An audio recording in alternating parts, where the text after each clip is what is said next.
Good morning and welcome to Belmont Park again as we are joined here by Gabby Gaudet. I'm Maggie Wolfendale and this is Belmont Stakes Eve, Gabby, 150th running brought to you by Naira Bets. And we are watching Justify make his way to the track right now out of barn 1, which is usually John Terranova's barn, is where Bob Baffert usually ships his horses into, Gabby. And what are we looking to see from Justify here once again?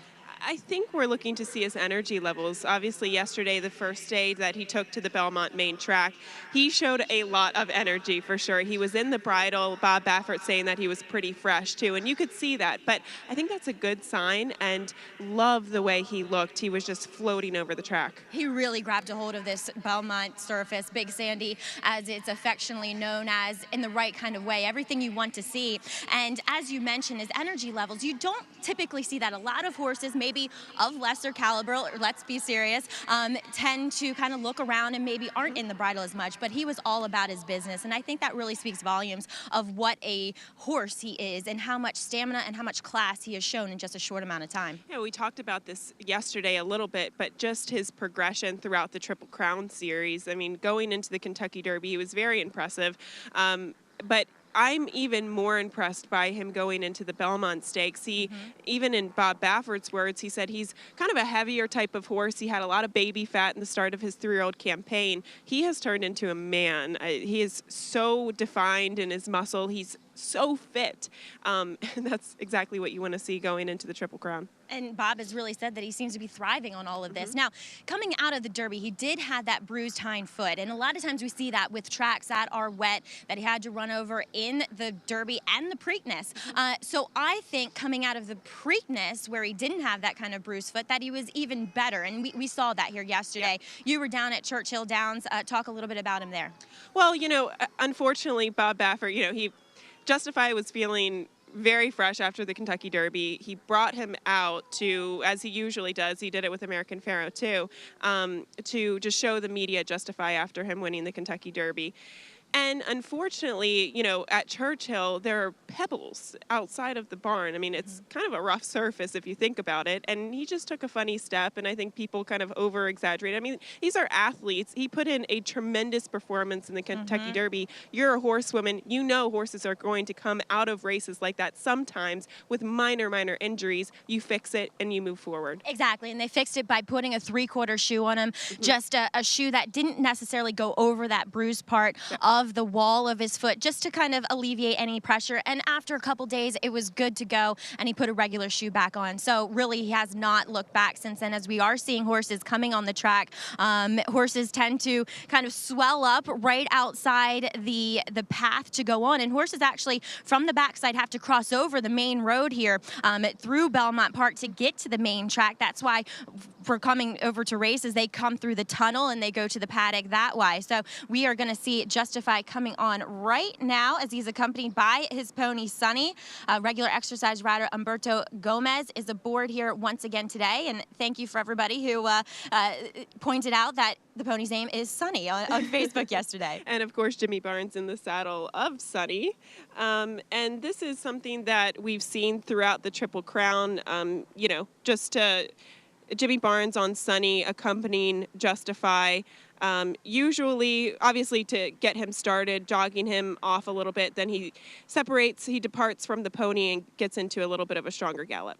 Yeah, yesterday we saw them jog, I would say about 3/8 of a mile over to the mile pole here, which is at the very start of the backside, in which he broke off from Sunny and went on a very nice gallop. So he actually galloped as he pulled up at the mile pole, again, 1.5 miles. So that's pretty much what Justify has been doing down at Churchill as well in his routine gallops, and I'm sure we'll probably seeing somewhere of the same kind of sort of exercise. Now, maybe one thing to pay attention to, Maggie, is how hot maybe he gets today. Obviously, yesterday we had a lot of cloud coverage, and it was a chilly morning, to be honest. Today, a totally different scenario. It's warm, I'd say. It's probably, 75?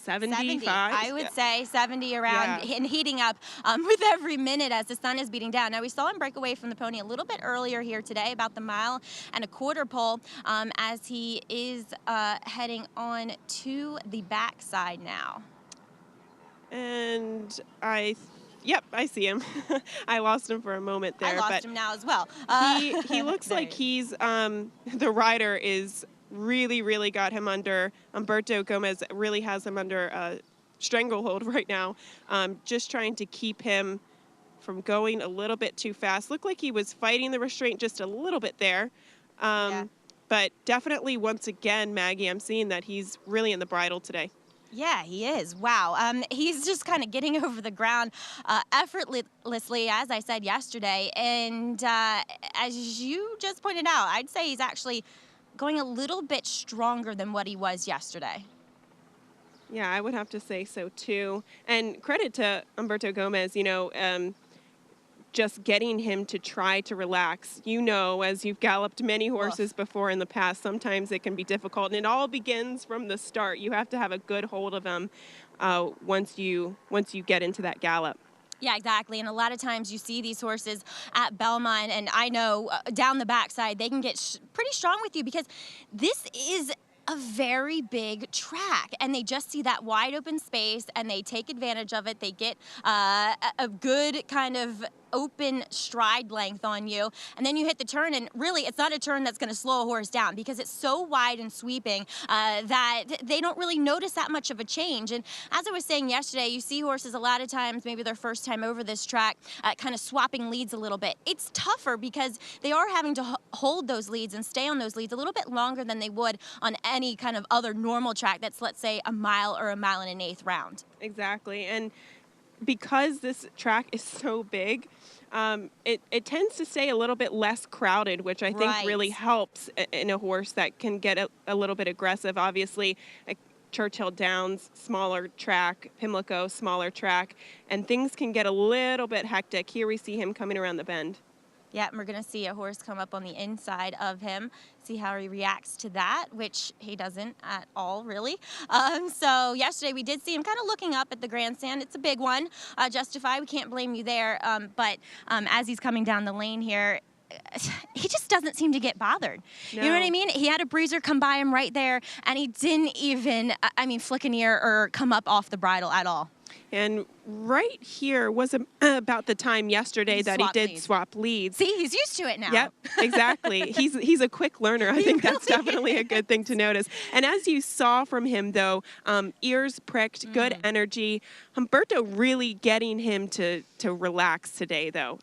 I would say that he fought the restraint a bit more today, but overall he went a little bit slower today. Yeah, he at first down the backside, Humberto kind of had his arms full, and what a good job by him, and what a nice horse Justify is in listening to the cues of his rider. I think at the end of the day, Gabby, that's what really truly makes a great horse. A horse that has that unbridled talent, that is also so willing and so mindful of the instructions on his back of the rider. And he just listens beautifully to Humberto, and it's great to see that relationship between them. Now he is pulling up right now. So again, he went a mile and a half, but just breaking off a little bit earlier, a little less of a jog this time around. So we'll see him jog back, presumably with Sonny, and head back to the barn where he'll get a bath. And as you were saying, it is warmer, but I didn't see him get that much hotter. No, and like you said, he's a horse that he's so big, he's so imposing, he's so impressive, but he can switch off. And I think that's one of the most impressive things about him. He knows when to switch on, he knows when to switch off,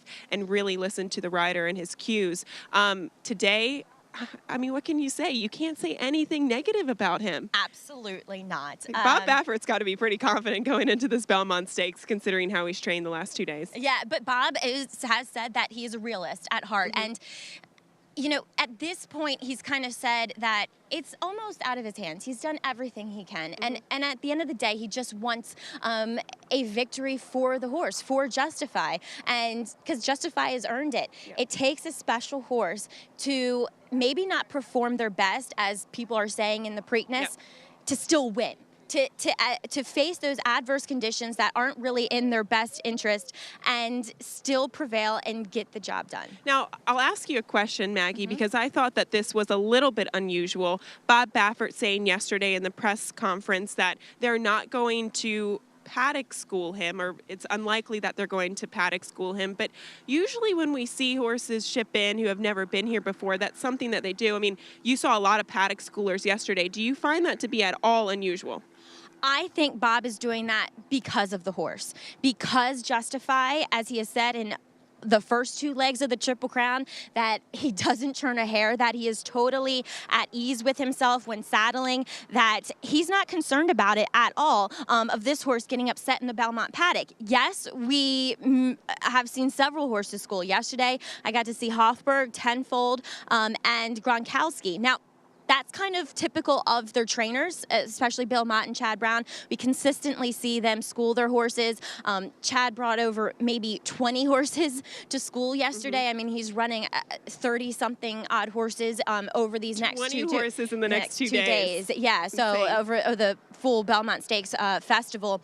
And he, I don't think Bob feels as though Justify needs to school. I think he thinks he's an utmost professional. And it's interesting that you say that, because I totally agree. And you look at a horse like Hofburg and even Belmont, when he said that he was galloping, I believe it was yesterday or maybe the day before, said he was really looking around. I think he was looking at the I Heart New York signs that were down on the inside rail and kind of clocking everything, taking in his surroundings. So with a horse like that, you kind of feel, I feel like you would be more confident in paddock schooling him and letting him be aware of his surroundings, whereas, as you said, Justify, I don't think it's very necessary. Exactly. He concentrates, he focuses, and it's funny you say that about Hofburg, because Belmont actually took him himself in the paddock and was kind of putting him in one stall, taking him out, putting him in another, so he gets the flow of the paddock and everything that's going to happen, and he's used to all the different places in the paddock as well, because Belmont very hands-on with all of his horses, and I will say that Hofburg reacted positively to it, and he looked tremendous. Probably of the 3 that I saw, he may have looked the best, although Gronkowski's a really cool horse. I think this is a big test for him, but he is big, he's strapping, he looks strong. And you know what I noticed about him, Gabby? He just had a great look in his eye. He's just a very classy horse. He, too, in the paddock did not turn a hair. And I don't blame Chad Brown for schooling him just because he's never been in the States before. Yeah. That can be difficult. I mean, we're talking about a horse who has only raced on turf and all-weather surfaces. He's never been over a mile, and he's never faced this caliber of competition. So, there are 3 big obstacles that he might have to overcome or prove to people. To me, at least, looking at him, he looks like a very burly, strapping individual, very heavy too. But as you said, he too looks like he's got a good mind. Yeah, he's very typical of that Lonhro kind of bloodline. They are bigger, stronger, heavier bone types. I think that comes from Australian breeding. I think a lot of Australian horses just tend to have that physical makeup and how they kind of prepare their young horses and their foals and yearlings. So it's interesting to see, but from what I've seen out here from Justify, I think it's going to be tough, Gabby, to beat him. I mean, I'm the utmost optimist when it comes to this, and you want to see a Triple Crown winner, the 13th in history, but you can't take anything away from him. No, as we said, he's just getting stronger and stronger, and he's thriving off of what he's doing every single day. I've seen him grow so much, even from going into the Kentucky Derby. So, like we said, you've got to have confidence in him. And here's a question, too. This is interesting because, obviously, in the Kentucky Derby, slop, Preakness, very sloppy conditions. The projected forecast a couple days ago was thunderstorms, 60%. Now that's completely dissipated, and it's projected to be excellent weather.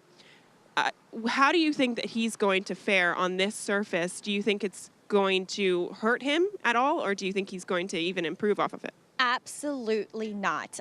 This horse, if you look at his numbers, he's better on a fast track, and Bob has consistently said, Bob Baffert, that he wants to see this horse run a Triple Crown race on a fast track, and I think he's a horse, you see horses in reference to sloppy tracks, either they handle it or they absolutely don't, and you never see many horses absolutely love it, absolutely improve off of it. Yeah, You it's see, rare. exactly, you see the great ones, they it doesn't matter. They'll take the racetrack wherever they need to, and they'll find their way to the winner's circle. I think has a better chance on a fast track, and I was so pleased to hear that weather forecast this morning that it looks as though those rain showers and thunderstorms are going to go west and north of us.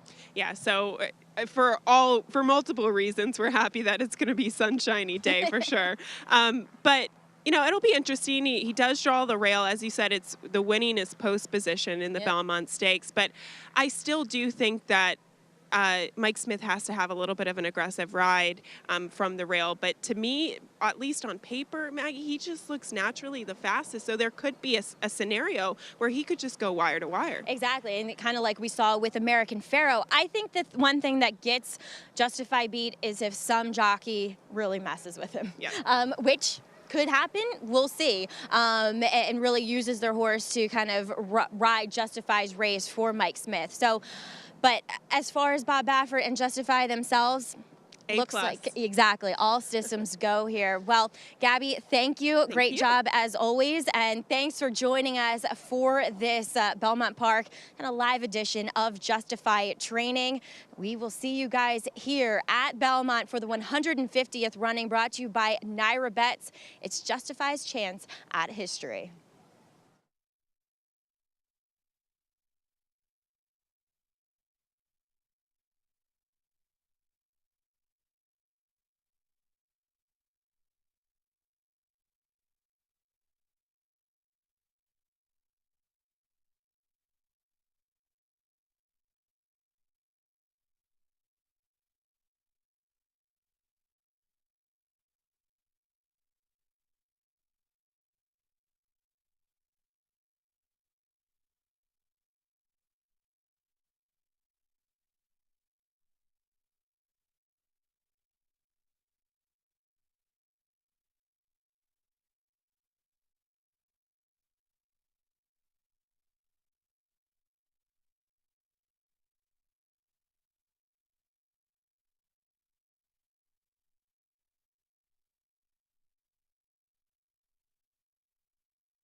Got the last gallop in, and just went another smooth, good day. He went out there, and we put the earplugs in him today. He was, I'm glad I did, because when I saw that helicopter up there hovering over the, I guess they wanted to, watch him go around there. But, he's just moving over the track really well.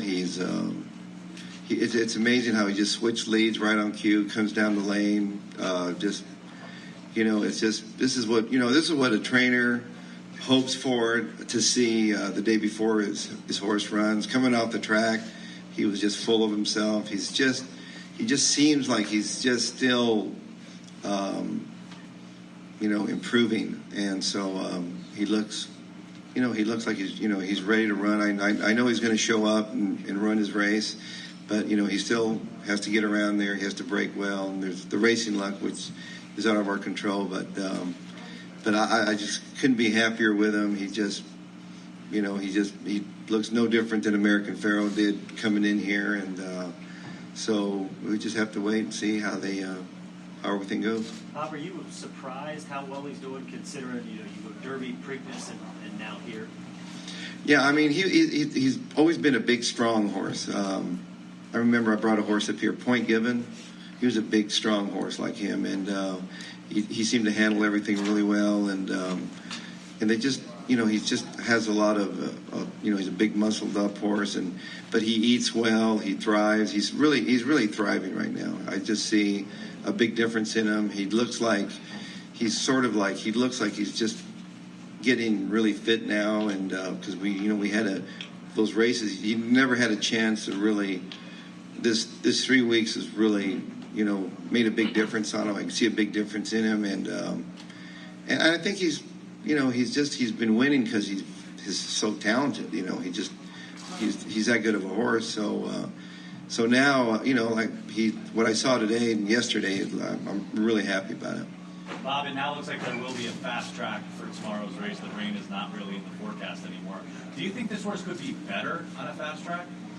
Well, I think he's, his first race, he's run races. I prefer to see a dry, fast track. When the weather's involved, you have to ride him differently. You have to be in a hurry and all that. He's had to go so fast, but I think on a dry track, and especially the way he went over this track, he went around there like nothing. And so, he's just really doing well. And it can get deep, if it gets too dry, it can get a little bit loose and cuppy, but I just feel that I can't think there's really no excuses for this horse. He should run well. With that said, how much pressure do you feel? I don't really feel a lot of pressure, because I feel pressure if I feel that the horse might be getting tired, or this horse has not shown me any signs of regression whatsoever. And if he did, we would not have brought him up here. And so, to me, it's very important that, he's doing well, and he's a very, valuable and beautiful horse. And, the last thing I want to do is embarrass him. And so he's been so good to us. And, it's been a great journey. And he just seems like he's getting better. What is your schedule for tomorrow? What is the horse's routine? And you try to keep it the same as you did with Pharoah. Yeah, I mean, he just we feed him early in the morning. We'll walk him, and then and as it gets closer to the race time, we take away his hay, his feed. We try to give him about 4 or 5 hours. Draw him up a little bit so because he eats everything in sight. He starts nibbling on everything, and so. And basically the same, and then we'll just wait and just, it's a sort of a long day, we're just, thinking about everything, but he'll be nice and calm. Nobody's allowed to go back there and look at him or anything. We keep it really quiet. And plus we're running horses earlier that day. We have Opportunity, and Able to has been running. Is there anything about superstition, trying to do the same thing that Pharoah did? Not really. I mean, I don't. I'm not really. We just stay focused. and so he's, we have, Restoring Hope. He's doing really well too. And I expect him to run a big race too. So. Bob, in what ways is this different? Because you did win it in 2015 with Farrow. Is that why it's a little bit more relaxing this time around? Yeah, I can tell around the barn too with, the media involved. When it was 37 years of just people coming back, I can see, like, is it going to be done again? It's almost like watching the Golden State Warriors play, So, it can be done. It's doable, but he still has to do it. And he's going to have racing luck. And, if he's truly that great horse we think he is, then, he can do it. Bob, on the eve of the race, do you feel like you've done everything in your power at this point to equip him for this mile and a half? Yeah, I just feel that going in, I don't think, usually you can, maybe after the race, maybe I should have done, but I just feel that everything's gone really smooth. It's gone, and that's what you need. You need everything to go really right. And like when I brought Silver Charm, everything was smooth, So we just have to wait it out and just hope America's watching. Bob, you gave Justify the edge over American Pharoah after the Derby, American Pharoah after the Preakness. 3 weeks of training now. Who gets the edge? Well, I think American Pharoah, he could beat this group, and so he has to prove that he's as good as that horse. American Pharoah we knew going in, we had him, over a barrel, and but there's some nice horses in here, and American Pharoah, he ran against some really good horses, so they're not easy. You still have to get around there, but American Pharoah is, coming into this race. They both look like that type of horse but they're different. They have different styles. Excuse me. The American Pharoah was more aggressive. He just wanted to get out there and just go fast and go. And this horse is more of a, he's a big horse, but he has that same speed, acceleration, and but you don't know about the stamina until you put him through it. Given the one hole, do you need Mike to get him out of the gate early and get up near the front? Yeah, definitely. When you're in the one hole, but if you're in any hole, I remember last year, the American Pharoah, the last time he stepped back right when they broke. And he could have easily they could have been aggressive, closed the hole, and there would have been, I don't know how he would have reacted. So, he's definitely, Mike knows there's a target on his back. Hopefully the jockey thinks he's the guy with the white silks, and so we'll see what happens. Can you talk about his groom and why you put him out of all your important horses?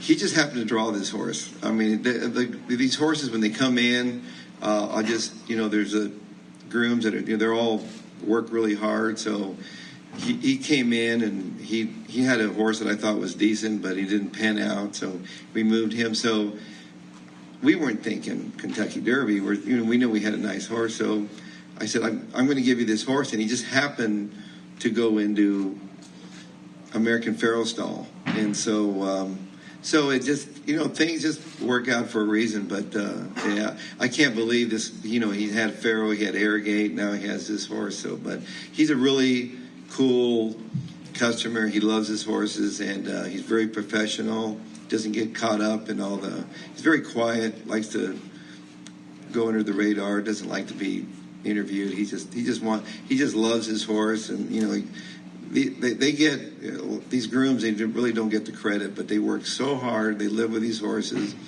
and the most exciting part for them is to go greet their horse when he wins. That's their enjoyment. Bob, how important is Jimmy Barnes to your operation? He was with Pharoah every step of the way. He's now with Justify every step of the way. No, Jimmy just takes a load off of me, because we have a big operation, and I have to worry about everything else. And he's focused on this. Plus California, we have a lot going on there. But Jimmy and everybody involved. I have an assistant, California. They're just everybody's in. It's all hands on deck, and Jimmy's been just solid. But Jimmy knows the routine.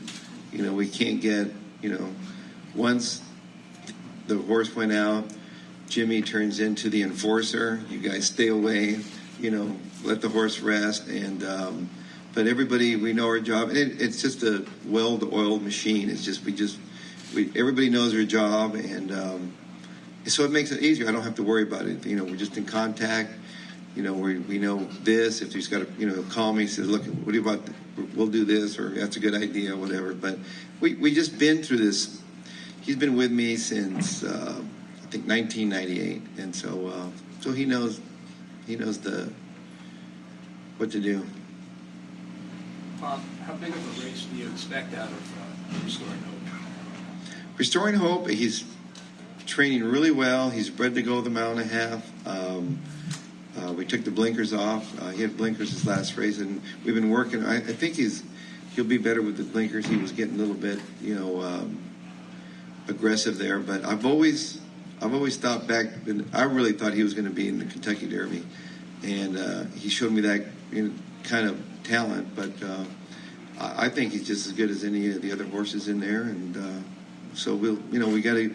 Everybody gets in my barn. It's equal opportunity. If you have a nice horse, sometimes I have 2 horses, 3 horses, but I'm very fortunate that they send me these horses, and I train for these clients. So they all want to win, and the owners they'd love to knock off Justify. So that's that's why we're in the game. On a personal level, you've accomplished so much in the game. Is there anything left that you haven't won or haven't done that you'd like to see you accomplish before you retire? I just like to go through this again, and it's fun just knowing you might have a Kentucky Derby horse. That's what we live for. We're getting our 2-year-olds in right now. We're starting to get a little excited about them, and everybody, when we buy horses, there's. What do you think? Should we buy this horse? He's got to use the D word a lot. It might be a Derby horse. I don't know. You better raise your hand one more time. But it's everybody. We're very competitive, but in a good way. And so the thoroughbreds, the racing is in our blood. We love the sport. So and my owners are very passionate. They're very passionate. I'm lucky. I get to train for people that are really, we have mutual respect for each other. We get along, and so they know that I'm trying to get them. I'm trying to get them there, And so, there's a lot of disappointments, but then, all of a sudden you get a horse like this, and you're just like, you can't believe it. After American Pharoah, I was like, what do we do next? I was the same way. Jimmy and I were, how are we going to top this? We get Arrogate, and we get West Coast, and then we get this guy. So I'm hoping that maybe next year there'll be somebody will step up to the plate, and that's what it's a business built on dreams, and when they do come to life, it's pretty amazing run that we've been on. It's just incredible. I mean, I have to pinch myself sometimes. I can't believe I've been on this kind of run, but I have a great support system. I got a beautiful wife that keeps me, I need that support. I got beautiful kids, and I got a weatherman for a son, so he lets me know what's going on. What do you remember about the race 3 years ago for you as Pharoah headed toward the finish? What was that like? Well, it was, I had a few anxious moments when he was in the gate, because our box was right where the gate was, and when he broke, he stepped back and he lost a break by a length, and then Victor just the plan was just to go to the lead, and if he wins, he wins. If not, I said I'll take the blame for it. And once he got him running and he got him to lead, when he went around the first turn, then I saw him. He was in a nice. I could tell he was into it, so I said, well, it's no excuses, you're going in the first turn, no excuses, and he just kept going. And when he turned for home, Victor Espinoza was just sitting on him. And I'm thinking, wow, this horse, he hasn't even asked him to run, and I mean, he should do it, it was a good feeling, but you just don't know, you just keep waiting for this great story to end like we've seen it the last 37 years. So I just wasn't like, I just sort of watched it. I didn't say a word. I didn't cheer. I was just like, please, is this going to happen? And I was just in awe with everybody else. I was just like, I couldn't believe that it was going to happen.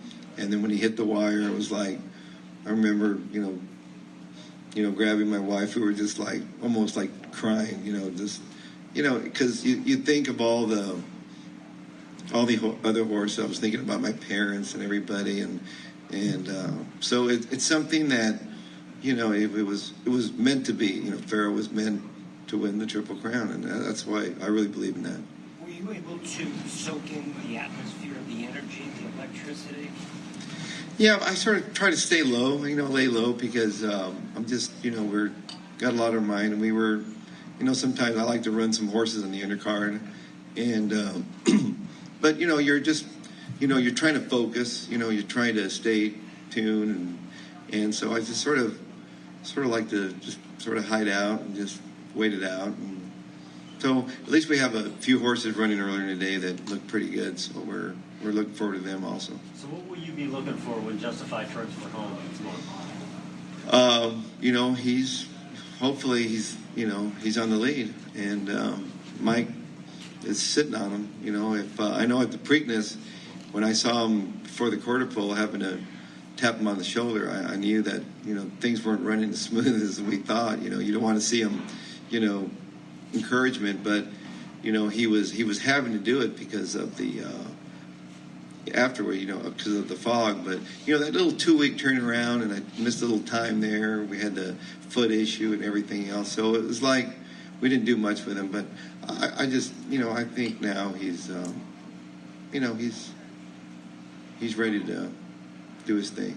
What's it been like? This will be the last one, guys. What's it been like working with Elliott Walden and Windstar with Justify? Well, Elliott is, he's in charge of the ownership, so he deals with them. So really, it takes a lot of, I don't have to be, on a day-to-day basis. So he takes care of. I mean, he's juggling a lot of balls there, but it's been really smooth, and everybody involved, and it's been really smooth. It's a great group. It's a fun group. They have a passion for it. They love it. They can't believe this ride they're on. I just love looking at their faces after we win a big one, because fortunately I've been there, and they're like walking around like, can you believe this? So, but that's what makes this sport so wonderful. It's priceless. You cannot put a price on the feeling and the emotion of winning these races. So, that's why we love it. Good. Thanks, Bob. All right. Thank you. Thanks, guys.